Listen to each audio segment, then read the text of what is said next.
अस्सलाम वालेकुम। कहानी को आखिर तक ज़रूर सुनिएगा और अगर चैनल पर नए हैं तो सब्सक्राइब ज़रूर कीजिएगा। अधूरी मोहब्बत। करीम बख्श के साथ उसके बेटे और बहुएं बैठे थे और उन्होंने मिलकर फ़ैसला किया कि वह अपने चचा से सुलह कर लेंगे। ये ख़ानदानी लड़ाई अब ख़त्म हो जानी चाहिए। कुछ अर्सा पहले निसार और करीम बख्श के ख़ानदानों में झगड़ा हो गया था और उस वजह से उनका मेलजोल ख़त्म हो गया था। मगर अब निसार बीमार हो गया था और बिस्तर पर पड़ा था तो उसके दिल में अपने भाई की मोहब्बत जोश मार रही थी और अपनी ज़िंदगी की इन आखिरी सांसों में वो सुलह करना चाहता था। उसके लिए उसने अपने एक दोस्त को करीम के घर सुलह का पैगाम देकर भेजा था। करीम बख्श अपने ख़ानदान को लेकर निसार के घर पहुंच गया और यूं एक बार फिर यह ख़ानदान मिल गया। करीम के 4 बेटे थे, 3 शादीशुदा थे और अली की अभी शादी होनी थी। करीम ने अली के लिए निसार की बेटी बिस्मा को पसंद किया था और जब उसने अपनी यह ख्वाहिश अपने घर में बताई तो सभी इस शादी पर खुश थे। और जब अली से इस बात का जिक्र किया गया तो उसकी खुशी का तो कोई ठिकाना ही ना था, क्योंकि वो और बिस्मा एक दूसरे से बहुत मोहब्बत करते थे और अब उन्हें अपनी मोहब्बत बिला किसी रुकावट के मिल रही थी। अगले दिन करीम ने जब निसार से उसकी बेटी का रिश्ता मांगा तो उसकी खुशी का कोई ठिकाना नहीं था और इस तरह इन दोनों का रिश्ता तय हो गया। निसार की बीमारी के बाद उसका कारोबार उसके साले असगर ने संभाल लिया था। असगर को जब दोनों भाइयों के सुलह की खबर हुई तो वो बहुत परेशान हो गया था।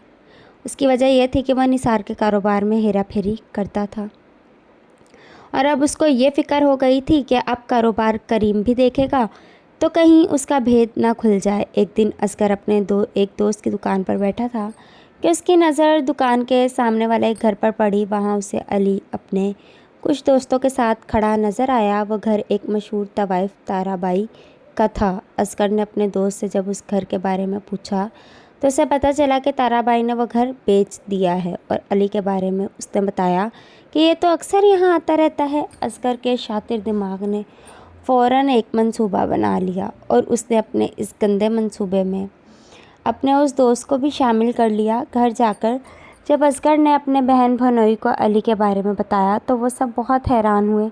किसी को भी इसकी बात पर यकीन नहीं आ रहा था कि अली का किसी नाचने वाले की कोठी पर आना जाना है। मगर असगर ने निसार से कहा कि वो कल अपने बेटे हमज़ा को मेरे साथ भेज दें। वो खुद अपनी आंखों से देख लिया। हमज़ा ने अपनी आंखों से देखा कि अब अली अपने चंद दोस्तों के साथ तारा भाई के घर आया है और वो नशे में है। हकीकत जानकर सबको बहुत दुख हुआ। निसार बिस्तर पर पड़ा था और उसने अपने भाई करीम को बुलाकर सारी बात बताने का फ़ैसला किया, मगर असगर ने बड़ी सफाई से उसे ये सब करने से रोका और कहा कि आप अपने घर बुलाकर ये बात करेंगे तो ये मुनासिब नहीं होगा। मैं खुद जाकर बात करता हूँ। और फिर निसार ने असगर पर ही सारी बात छोड़ दी। असगर ने करीम के घर जाकर करीम से कहा कि बिस्मा कॉलेज में किसी लड़के को पसंद करती है और वो इस शादी के लिए राज़ी नहीं है। निसार भाई की हिम्मत नहीं हो रही थी आपसे बात करने की, इसलिए उन्होंने आपसे बात करने के लिए मुझे भेजा है। करीम बख्श का गुस्सा तो पूरे ख़ानदान में मशहूर था। वो ये बात सुनकर आग बगोला हो गया। कहने लगा, निसार ने बेटी की गर्दन क्यों नहीं काट दी? ऐसी बात सुनकर मैं खुद जाकर इससे बात करता हूँ। असगर ने कहा, भाई साहब, आपके बात करने का कोई फ़ायदा नहीं है। अगर उन्होंने आपकी बात नहीं मानी होती तो निसार भाई साहब खुद आकर ना आपसे बात करते। उन्होंने इस रिश्ते को ख़त्म करने का फ़ैसला कर लिया है। करीम बख्श ने कहा, तो ठीक है, हमारी तरफ से भी ये रिश्ता भी ख़त्म और ख़ानदानी ताल्लुक़ भी ख़त्म। और असगर यही सब तो चाहता था। घर वापस आकर उसने निसार को भी इसके भाई की तरफ से भड़का दिया और इस तरह फिर से दोनों ख़ानदानों में इख्तलाफ पैदा हो गया। निसार ने बिस्मा का रिश्ता एक अच्छे ख़ानदान में कर दिया। जब करीम को बिस्मा की शादी का पता चला तो उन्होंने भी अली के लिए लड़की ढूंढना शुरू कर दी और फिर जल्द ही उसकी भी शादी कर दी। दोनों अपने अपने घरों में अपने माजी को भुलाकर खुश थे। अली के 3 बच्चे थे और उसकी बीवी रूही एक पढ़ी लिखी और सलीका शार बीवी थी। बिस्मा का शौहर हुमायूं भी एक अच्छी फैमिली से ताल्लुक़ रखता था और एक अच्छी पोस्ट पर था। अली एक दिन अपनी फ़ेसबुक पर पोस्ट देख रहा था कि उसकी नज़र बिस्मा की आईडी पर पड़ी। उसने बिस्मा की फ़ेसबुक ऑन की तो उसके शौहर और बच्चों की तस्वीरें देखी, जिसको देखकर लग रहा था कि वो अपनी ज़िंदगी में बहुत खुश है। ना चाहते हुए भी अली ने बिस्मा को फ्रेंड रिक्वेस्ट सेंड कर दी और अब वो ये सोच रहा था कि उसने कहीं गलत तो नहीं किया। اگر بسما نے ریجیکٹ کر دی تو کیا ہوگا؟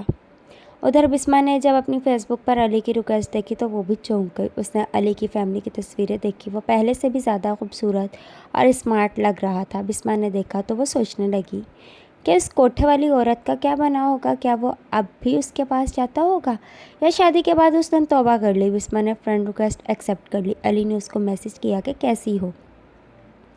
اس نے کہا کہ میں ٹھیک ہوں۔ علی نے کہا کہ تمہارا فیصلہ ٹھیک ہی تھا جو تم نے کیا ہے، خوش لگ رہی ہو اپنی فیملی کے ساتھ۔ بسما حیران ہوئی اور کہنے لگی کہ کون سا فیصلہ؟ علی نے بتایا کہ اپنی شادی کے متعلق جو تم نے کیا تھا۔ بسما نے کہا میں نے فیصلہ کیا تھا یا تم نے تارا بائی کے کوٹھے پر جانا شروع کر دیا تھا؟